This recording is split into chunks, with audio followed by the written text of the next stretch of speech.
আচ্ছা, এরপর হচ্ছে আমরা আর একটা ইম্পর্টেন্ট প্রশ্ন, যেটা হচ্ছে গ্রামার। এখন আমরা গ্রামার প্রশ্ন সলভ করব। Read the sentence and choose the one that fits in the underline part the most. এগুলো হচ্ছে আমাদের গ্রামার পার্টের প্রশ্ন।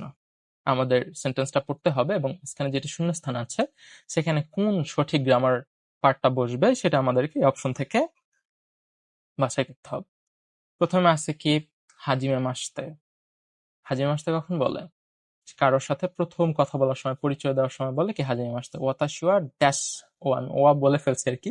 ওয়াতাশি ড্যাশ এরুদেনে দেশ দোজো ইউরোশিকো আনাগাইশিমাস। হাজিমে মাসতে বলা হচ্ছে কারোর সাথে পরিচয় হওয়ার প্রথমে হাজিমে মাসতে, তারপর বলা হচ্ছে নিজের নাম, এরপর বলো দোজো ইউরোশিকো আনাগাইশিমাস, যে নাইস টু মিট ইউ। এটা হচ্ছে একটা জাপানিজ আইসাসো শেষের দিকে বলার জন্য। তো এখানে মাঝখানে ওয়াতাশির পরে একটা শূন্যস্থান আছে।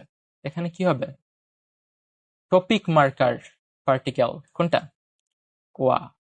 আমি হই, এখানে টপিকটাকে আমি, যেখানে অতাশির পরে টপিক মার্কার বোঝানোর জন্য কোন পার্টিকেলটা হবে? ওয়া। অথবা আমি হই এরুদেনে, আমি হই অ্যামিজ আর বা হই এমন অর্থে কোন পার্টিকেলটা বসে? জাপানি ভাষার ওয়া পার্টিকেলটা বসে। তাহলে এখানে আনসার হবে কি?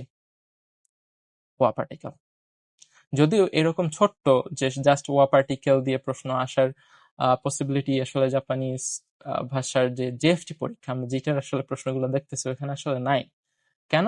প্রশ্ন আসলে খুবই কম হয় জেএফটি পরীক্ষায়, মাত্র হচ্ছে 6টা প্রশ্ন থাকবে গ্রামার পার্ট থেকে। তো এত ছোট প্রশ্ন আসার সম্ভাবনা তো খুবই কম, বাট আমাদেরকে জানতে তো হবে, নইলে আমরা পড়াশোনায় কিভাবে আগাবো।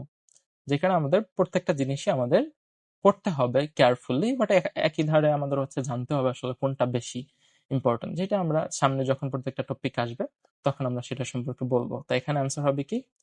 ওয়া। হয়েছে কিন্তু, রাইট আনসার ওয়া।